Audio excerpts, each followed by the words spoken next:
یہ وہ دن تھا جب ایمان اور کفر آمنے سامنے تھا.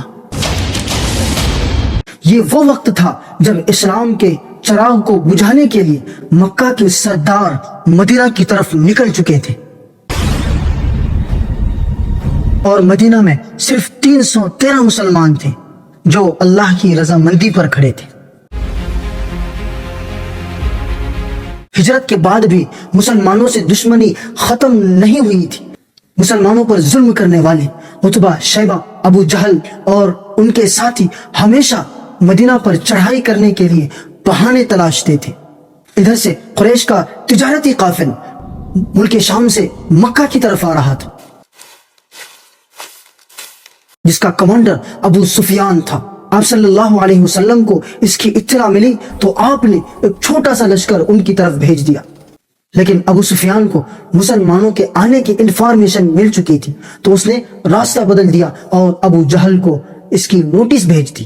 اور یوں ہوئی تاریخ کی سب سے عظیم جنگ کی شروعات جس کا نام ہے جنگ بدر.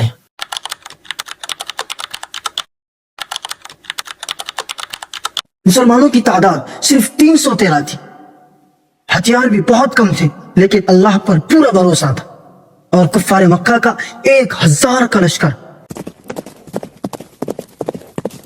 ناچنے گانے والی عورتوں کے ساتھ، نیو ہتھیاروں کے ساتھ اور گھوڑوں کے ساتھ یہ سب سے بڑا لشکر تھا. آپ صلی اللہ علیہ وسلم نے صحابہ کو جمع کیا اور فرمایا کہ تمہاری کیا رائے ہے؟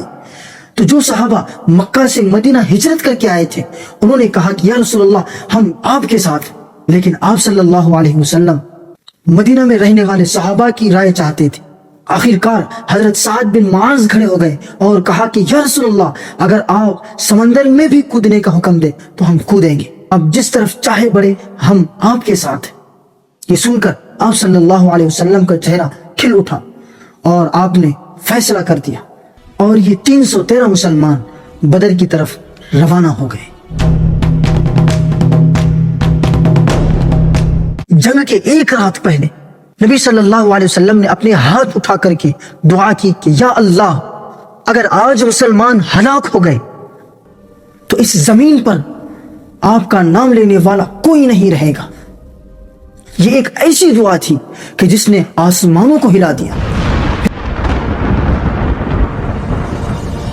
پھر اللہ نے اپنی مدد کا اعلان فرمایا. اذ تستغیثون ربکم فاستجاب لکم انی ممدکم بألف من الملائکة مردفین. میں تمہاری مدد کروں گا 1000 فرشتوں کے ساتھ جو ایک دوسرے کے پیچھے ہوں گے. پھر کیا تھا، آسمان پر بادل چھانے لگے اور روشنی کی کرنیں زمین پر اترنے لگی. صحابہ نے میدان میں ہیبت اور سکون کو محسوس کیا اور فرشتے میدان میں اتر گئے.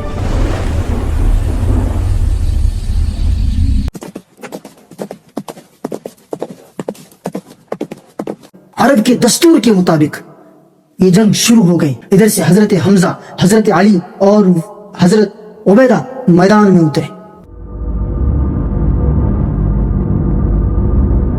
اور کفار کی طرف سے عتبہ، شیبہ اور ولید جیسے بڑے بڑے پہلوان میدان میں اترے.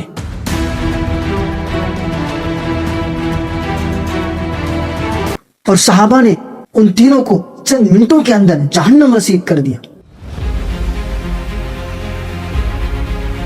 یہ وہ لمحہ تھا جس سے مسلمانوں کے دل مضبوط ہو گئے اور کفار گھبرا گئے. پھر میدان میں عام جنگ شروع ہو گئی. حضرت مصعب بن عمیر اور حضرت مقداد رضی اللہ عنہ حضور کے خیمے کے درمیان کھڑے تھے اور مسلمانوں کے لشکر سے تکبیر کی آوازیں آنے لگی. اللہ اکبر. اور قریش کا گھمنڈ ٹوٹ گیا اور کفار گاجر مولی کی طرح کٹنے لگے. اسلام کا سب سے بڑا دشمن ابو جہل اس زمین پر گر پڑا. یہ وہ شخص تھا جس نے کہا تھا کہ میں محمد کو مکہ میں جینے نہیں دوں گا. آج وہ بھی مٹی میں مل گیا.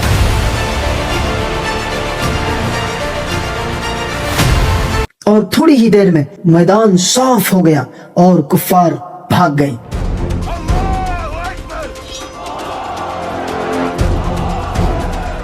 اور یوں ملی اسلام کو سب سے پہلی اور سب سے بڑی کامیابی۔ اللہ اکبر! یہ 313 کا لشکر گواہی دیتا ہے کہ دل میں یقین ہو اور اللہ پر پورا بھروسہ ہو تو پوری دنیا کی طاقت مل کر بھی آپ کا کچھ نہیں بگاڑ سکتا۔